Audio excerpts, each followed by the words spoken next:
Assalamualaikum warahmatullahi wabarakatuh. Saya Muhammad Hamdani dari kelas 11 F2 akan menjelaskan materi tentang suspensi dan emosi. Berikut ini penjelasannya. Yang pertama, suspensi. Pengertiannya, suspensi adalah sediaan cair yang mengandung partikel padat tidak larut yang terdispersi dalam fase cair. Penggolongan suspensi ada 5. Yang pertama, suspensi oral adalah sediaan cair mengandung partikel padat yang terdispersi dalam pembawa cair dengan bahan pengaroma yang sesuai dan ditujukan untuk penggunaan oral. 2. Suspensi topikal adalah sediaan cair mengandung partikel padat yang terdispersi dalam pembawa cair yang ditujukan untuk penggunaan pada kulit. Ketiga, suspensi tetes telinga adalah sediaan cair mengandung partikel-partikel halus yang ditujukan untuk diteteskan telinga bagian luar. Yang keempat, suspensi optalmitik. Optalmik adalah sediaan cair steril yang mengandung partikel-partikel yang terdispersi dalam cairan pembawa untuk pemakaian pada mata. Yang kelima, suspensi untuk injeksi adalah sediaan berupa suspensi serbuk dalam medium cair yang sesuai dan tidak disuntikkan secara intravena atau ke dalam larutan suspensi. Stabilitas. Beberapa faktor yang mempengaruhi stabilitas suspensi ialah ukuran partikel, kekentalan, jumlah partikel, dan sifat atau muatan partikel. Bahan pensuspensi atau suspending agent dapat dikelompokkan menjadi 2, yaitu 1. Bahan pensuspensi dari alam. Bahan pensuspensi dari alam sering disebut gom. Termasuk golongan gom adalah akasia atau Pulvis gummi arabic, chondrus, tragakan, algin. Golongan bukan gom yaitu suspending agent dari alam bukan gom adalah tanah liat. Tanah liat yang sering dipergunakan sebagai suspending agent ada 3 macam, yaitu bentonit, hektorit, dan vigum. 2. Bahan pensuspensi sintetis. Yang pertama, derivat selulosa. Contohnya metil selulosa, karboksimetilselulosa, hidroksimetilselulosa. Yang kedua, golongan organik polimer, yaitu karbopol 934. Cara mengerjakan suspensi. Yang pertama, metode pembuatan suspensi. Ada 2. Yang pertama, metode dispersi, yaitu menambahkan serbuk obat ke dalam mucilago yang telah terbentuk, kemudian baru diencerkan. Yang kedua itu metode presipitasi, yaitu zat yang hendak didispersi dilarutkan terlebih dahulu dalam pelarut organik yang hendak dicampur dengan air. 2. Sistem pembentukan suspensi.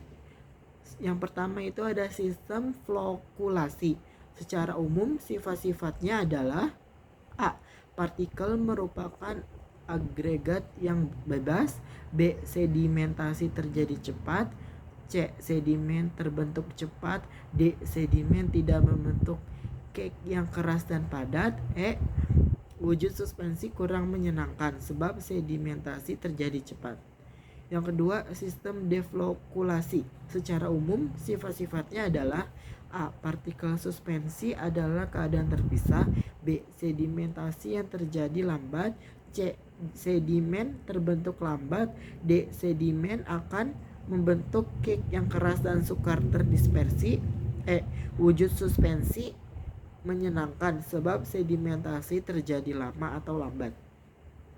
Formulasi suspensi. Membuat suspensi stabil secara fisis ada 2 kategori, yaitu penggunaan struktur Fehis untuk menjaga partikel deflokulasi dalam mensuspensi. Struktur Fehis adalah tritilose gom bentonit. Penggunaan prinsip flokulasi untuk membentuk flok. Bahan pemflokulasi yang digunakan dapat berupa larutan elektrolit, surfaktan atau polimer.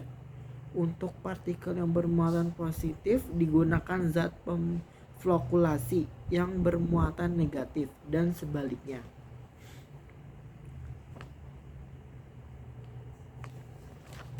Emulsi. Pengertian emulsi. Emulsi adalah sistem dua fase yang salah satu cairannya terdispersi dalam cairan yang lain dalam bentuk tetesan kecil. Emulsi berasal dari kata emulgeo yang artinya menyerupai milk. Warna emulsi adalah putih. Komponen emulsi. Komponen emulsi digolongkan menjadi dua macam, yaitu satu, komponen dasar adalah bahan pembentuk emulsi yang harus terdapat di dalam emulsi, terdiri atas fase dispersi, fase kontinu, dan emulgator. 2. Komponen tambahan, misalnya korigen saporis, odoris, koloris, pengawet, dan antioksidan. Tipe-tipe emulsi. Emulsi digolongkan menjadi dua macam, yaitu satu, emulsi minyak dalam air adalah emulsi yang terdiri dari butiran minyak yang tersebar ke dalam air. 2. Emulsi tipe air dalam minyak adalah emulsi yang terdiri dari butiran air yang tersebar ke dalam minyak. Teori terjadinya emulsi. Untuk mengetahui proses terbentuknya emulsi dikenal 4 macam teori. Yang pertama, teori tegangan permukaan. Kedua, teori orientasi bentuk baji. 3. Teori interpartial film. Yang keempat, teori electric double layer. Bahan pengemulsi. Yang pertama, emulgator alam dapat digolongkan menjadi 3 golongan, yaitu A. Emulgator alam dari tumbuh-tumbuhan, misalnya gom Arab, teragakan, agar-agar, kondrus, emulgator lain. B. Emulgator alam dari hewan, misalnya kuning telur, adep selane. C. Emulgator alam dari tanah mineral, misalnya magnesium, aluminium, silikat, dan bentonit.